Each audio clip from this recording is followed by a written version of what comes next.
There is no way to walk here without any support. हम लोग कहाँ जाएंगे? रोड पे जाएंगे तो कोई पूछने भी नहीं आता, खाने के लिए भी हम मर जाएंगे, हमारे बच्चे भी मर जाएंगे, कौन जवाबदारी लेगा उसकी? The situation that Gujarat is facing has been seen never before. We are talking about the condition of the people in the villages of Gujarat where they are stuck without food, water and electricity. At present, I am here in Vadodara in Chapad village where every single person is stuck because their houses are completely waterlogged and so are the roads. The road where I'm walking is actually a path where villagers walk. But at present, it looks like a reservoir or a river, we can say, because of the condition and incessant rainfall that the village witnessed, due to which the houses are completely waterlogged and people have been restricted and they cannot make any movement at all. This is not just one problem. There are a multitude of problems that young girls, women and elderly people have been facing. We are talking about the young girls who have no access to washroom, young children who are unable to go to schools, and also there are these elderly people who are unable to get their medicines from the farther medical shops because there is no connectivity that the village currently has at all. At present, if I show you the Chapad village here, where I am only and only able to walk because of a stick that is double the height of mine, but because of its support I am able to walk, otherwise there is no way to walk here without any support. Let us speak to the people who are here awaiting not only their family members who have gone far from them, but also awaiting for food and water. Let us speak to one of the villagers. आपका घर है पीछे? हाँ, पीछे ये आपका घर है, ये पूरे तरीके से बंद है। मैं पूरे देख रही हूँ। तरीके से भीगा हुआ है, पानी ज़्यादा बढ़ गया है इसलिए बंद कर दिया है। पानी वो ज़्यादा बढ़ जाएगा तो सब सामान बाहर आ जाएगा ना। कितने दिन से बंद है? 3 दिन से बंद है। आपके घर में कौन कौन है? मैं, मेरा पति और मेरे 3 छोटे बच्चे। आप यहाँ पर अकेले दिख रहे हो, बच्चे और पति कहाँ पे? वो पति अभी बच्चे को लेने गया था, फिर पानी ज़्यादा है इसलिए वो लेके नहीं आया। मम्मी के घर पे है 3 बच्चे। वहाँ पे भी पानी है? वहाँ पे भी पानी है, पर वहाँ पे थोड़ा ऊंचा है इसलिए थोड़ा कम पानी है। वो पलंग और सब ज़्यादा है ना, इसलिए वो उसके ऊपर बैठा के रखे हैं। तो यहाँ से इतना पानी था, वो घर कितना दूर है और लेकर कैसे गए? वो लेकर कंधे पे लेके गए बच्चों को। आज सुबह ही मिल के आए हैं मम्मी के घर पे। ज़्यादा पानी आ गया तो फिर हम ले नहीं जा सकते ना, इसलिए मिल के आए घर पे। मम्मी है ना अभी घर पे, इसीलिए यहाँ पे हम सामान देखेंगे या बच्चों को देखेंगे। पानी ज़्यादा बढ़ गया तो सामान रखने में और बच्चों को रखने में कहाँ वो होगा, इसलिए बच्चों को कौन के देखेगा, सामान कौन रखेगा। मैं देख रही हूँ बिजली भी नहीं है। कितने दिन से बिजली नहीं है? बिजली रात को थी, आज सुबह चली गई। आती है चली जाती है। वो थामला भी नीचे गिरने वाला है, वो भी कोई नहीं ठीक करवाता। कितनी बार बोला है ठीक करवाने के लिए, फिर कोई नहीं आता। कर देंगे ऐसा बोलते हैं, फिर कोई नहीं करता। ये आपका घर है? हाँ, पीछे सब पानी है, चलो दिखाती हूँ। Let us go and see that her ordeal that she's talking about, what does it exactly look like and how the people of Gujarat are living. And Gujarat, a state, a very developed state, but let us look and have a look at one of the houses here.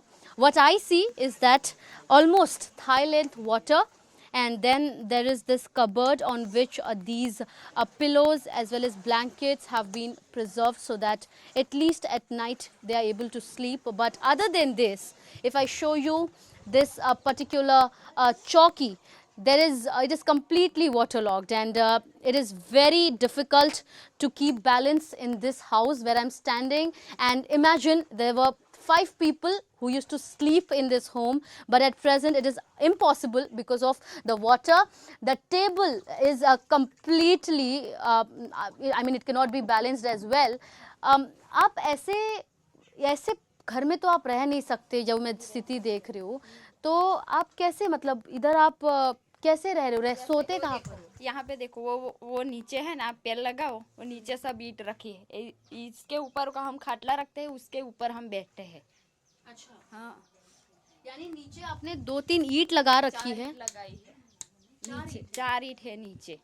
और पीछे भी सब पानी भर गया है और लकड़ियाँ भी सब गीली हो गई। मेरे पास गैस भी नहीं है तो खाना कैसे बनाऊंगी, इसलिए वो बच्चों को मम्मी के घर पे रख दिया है। और मैं देख रही हूँ कि खाने का आप बात कर रहे हो, खाने का जो सामान है वो भी पानी में है, पूरा गैस पानी में है, बर्तन पानी में है गैस नहीं है मेरे पास, हम लकड़ियाँ ही जलाते और हैं। लकड़ी भीग चुकी है। लकड़ी सब पीछे बिक चुकी है। हम पीछे वाले घर में खाना बनाते थे, सब गीला हो गया है, चूल्हा बुला सब। और कहाँ खाना बनाएंगे। अभी रोड पे जाते हैं, रोड पे वो थोड़ी देर बैठते हैं, कोई खाने देना नहीं आता, कुछ भी देने कोई नहीं आता।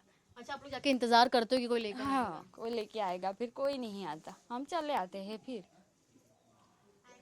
लेकिन ये बताइए कि 3 दिन से बारिश हो रही है, 3 दिन से ऐसी स्थिति यहाँ पर देखने मिल रही है, तो आपने 3 दिन से क्या खाए हो? कुछ खाए हो आप? कुछ नहीं, वो घर में सब छोटे बच्चियों के वो बिस्किट सब थे, वो बच्चियों को खिलाया। बच्चे जब नहीं खाते तो हम 2-3 खा लेते हैं, फिर रख देते हैं।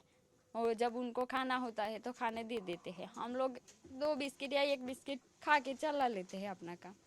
पर कोई देखने नहीं आता कि कितना पानी है, क्या कर रहे होंगे, कुछ भी नहीं आता, कोई भी नहीं आता। ऐसा पानी कभी पहले भरा था इस प्रकार? ऐसा कभी नहीं हुआ। यहाँ तक पानी कभी आया ही नहीं। आया तो उस तरफ से थोड़े तक आता और फिर चले जाता। ये पहली बार आया है इतना पानी, कभी नहीं आया। और अभी तो बोला जा रहा है कि और बारिश होगी, 2 दिन का रेड अलर्ट है ज़्यादा बारिश का। आप कहाँ रहोगे? ये सब सामान कैसे मतलब सही रहेगा? इसलिए हम दरवाज़ा बंद करते रखते हैं। कभी हम लोग वहाँ जाते हैं तभी वो सब गिर जाएगा तो सामान सब बाहर आ जाएगा। फिर हम लोगों को तो कितनी तकलीफ होती है लाने में। हम ज़्यादा हम तो बंगले जाते हैं घर का काम करने के लिए। अच्छा, आप काम भी करते हो? हाँ, हम बंगले का काम झाड़ू पोछा करते हैं। वो मेरे हस्बैंड से भी ज़्यादा काम नहीं होता, मेरे से भी ज़्यादा काम नहीं होता। मेरे हृदय में ये फॉल है, काना हो गया है हृदय में, और वाल ज़्यादा पोरा हो गया है, इसलिए मुझसे भी ज़्यादा नहीं काम होता। पर मेरी बंगलेवारी अच्छी है तो मुझे ज़्यादा पैसे देती है, समझ के पैसे देती है। कितना पैसे देते हैं आपको 1 महीने का? 1 महीने का 3000 देती है। 3000। और ये 3000 रुपये से आप अपना घर चलाते हो। इस महीने पैसे मिले हैं तो मतलब पैसे मिले इस महीने के तो अभी तक वो महीना पूरा नहीं हुआ ना, इसलिए नहीं मिला। वो मैडम को जब भी बोलती हूँ मुझे ज़रूरत होती है तो वो मैडम मुझे दे देती है, जितना मैं बोलती हूँ उतना दे देती हूँ। कभी पर वो मैडम ऐसा नहीं बोलती कि मत इतना ज़्यादा ले जाओ। बच्चों की पढ़ाई भी मतलब स्कूल जाते हैं बच्चे, पढ़ाई भी छूट रही होगी? पढ़ाई भी छूट गई। और जो बड़ा वाला लड़का है 8 साल का, वो चौथे में जाता है, और 2 बच्चियाँ जुड़वा है, वो क्या बोलते हैं उसको, पहली में नहीं, जूनियर के? हाँ, उसमें जाती है बाल वाटिका में। हाँ, काफ़ी छोटा है। तो अभी बारिश इस प्रकार वो कहा जा रहा है कि 3 दिन तक ऐसे ही भरे रहने वाला है आपका घर। सरकार को ऐसा ही बोलते हैं, माँ पानी मत छोड़ो, पानी छोड़ो ही मत। हम लोग कहाँ जाएंगे, हमारे छोटे छोटे बच्चे हैं। हम लोगों का तो सोचो, बड़े वाले घर लोगों तो वो तो ऊपर चले जाएंगे, उसका ऊपर घर होगा, तो हम लोग कहाँ जाएंगे? रोड पे जाएंगे। रोड पे जाएंगे तो कोई पूछने भी नहीं आता, खाने के लिए भी। हम मर जाएंगे, हमारे बच्चे भी मर जाएंगे, कौन जवाबदारी लेगा उसकी? सरकार तो लेगी नहीं, कोई भी जवाबदारी नहीं लेगी कि हमारे लिए ऐसा हुआ। हम तो ऐसा ही बोलते हैं कि पानी मत छोड़ो अभी। हमारा भी तो सोचो कि हम लोग कैसे रहते हैं।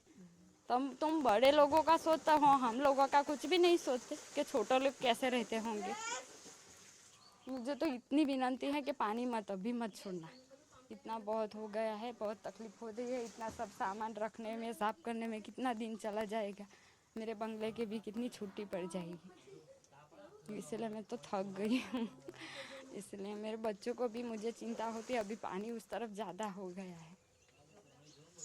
Well, you hear the ordeal of a mother, of a worker, of a woman who's talking about her problems and also raising questions that in this flood-like situation, what if she's drowned? Who'll look after her children, her family, and after they become orphan, will they really get the help that they need? And this is just one home that you heard of. There are several such homes, and there are several such people, such women who are stuck, who are seeking help. And because this village is on an inferior end, they expect that they'll get help, and in that hope they every day walk, and not every day but in fact in every 2 to 3 hours they walk up to the main road, which is at a distance of around 1.5 kilometers. They go there thinking that there'll be some food or water facilities that will come for them or any sort of aid. That doesn't happen, and eventually these people, they come back home empty handed and also with no answers to be given for the children who ask that what is for dinner tonight. And aim is this, there are several such problems that Gujarat is going through in this condition, where we too are present showing you the ground reality of what Gujarat, especially these villages, they look like during the rainy season, and how they are still seeking help. And though a red alert has been given and all necessary precautions are being taken by the government to ensure that these people, they are taken to safe sheltered homes which are at quite a distance, but though they are not ready to leave their homes, because all of the furniture, the clothes, the items in their home otherwise will come out in these water, which are completely a big problem for these people who are still under the impression that they'll get food tonight, but that doesn't seem to be happening for the last 3 days. And not only these people, but you may also hear the sound of animals who are stuck in the same situation in their knee leg length water, and there are buffaloes who are stuck inside. इनको निकाला नहीं जा सकता यहाँ से? फंस चुके हैं ये लोग यहाँ पे? फंस चुके हैं। तो कैसे निकालेंगे इनको? मतलब ये लगातार पानी भीग गया है, पानी बैठ गया है, पूरा तल गया है। और यहाँ पे और भी जानवर थे तो वो लोग को निकाल दिया गया है, ये कुछ फंस गए हैं? ना फंस गए हैं पूरा। अच्छा, और मैं देख रही हूँ काफी मिट्टी है तो पैर भी धंस गया रहेगा उनका। वो चिल्ला रहे हैं, कौन निकालेगा? पूरा पीक गया है। और आप लोग मतलब आप लोग भी नहीं जा सकते क्योंकि काफी उधर नहीं जा सकते। हाँ तो उसको मतलब अभी वो वैसे उतने दिन तक वही रहे। हाँ, उतने दिन थी वही है, 4-5 दिन हुए हैं। पानी काफी ज्यादा है क्योंकि लगातार मैं देख रही हूँ जब से हम आए हुए हैं तब से वो वहाँ पे आवाज कर रही है, और 2-3 भैंस है शायद। हाँ, 2-3 तो सुबह में निकाल ली थी, 2 है अभी तो। उनको अच्छा ट्राई कर सकते हैं निकालने का वैसे। नॉट ओनली अभी ज़्यादा पानी है, सुबह थोड़ा कम था इसलिए निकाल ली थी, वो निकाल रहे थे पर पानी ज़्यादा हो गया इसलिए नहीं निकाल पाए। Well, it's not only people, but it is also the overall human life, which includes the animals, cows, buffaloes, as well as other cattle animals who are stuck. And also, though the villagers are trying their best to make efforts and remove all the stranded animals, however, it is also expected that now within a few hours, again, it will start raining heavily, because of which these people, they have come here and taken safe homes for themselves. However, it is completely waterlogged. If you see, there are old men who are sleeping inside their homes because they have no other option. And if you see that an old man on his khatia is sleeping here along with no other thing to do. आप सो रहे हैं, कुछ यहाँ पे देख रहे हो पानी ही पानी है, उसके बीच में आप सो रहे हैं, नींद आ रही है? नहीं आ रही। क्या क्या आप यहीं पे रहते हैं? हाँ? यहीं पे रहते हो? हाँ। अच्छा, कौन सा घर है आपका? भांजी का। भांजी का है। अच्छा, इनके आपके भी घर में पानी घुस चुका था इसलिए आप यहाँ पे आए हैं क्या? हाँ। अच्छा, और उम्र क्या है आपकी? हाँ? एज उम्र कितनी है, कितने साल के हैं आप? 45। Well, you see, there are old people, there are women, there are young children who are stuck in their homes awaiting help, and also at the same time expecting that this rainfall and its disastrous features at least at some point can come to an halt, and they are able to get some sort of relief for as their daily lives have been completely deteriorated and disturbed. And at present we see that there is a red alert that has been declared for all the several parts in Gujarat, especially that of Ahmedabad as well as Bharuch, and here in Vadodara where I am present, and it is also there is an alert that has been given to people to be taken care of, and Prime Minister Narendra Modi has also taken cognizance of the matter, speaking to senior officials and guiding them towards ensuring that help is being provided to these people who are completely stuck. What remains to be a wait and watch is to see whether in what time do they receive help and in what time does they get their homes, and people with homes are being stopped calling homeless because of the situation that they are living in. From Vadodara with video journalist Praveen Rohit, Ms. Sujata Dwivedi for NDTV 24/7.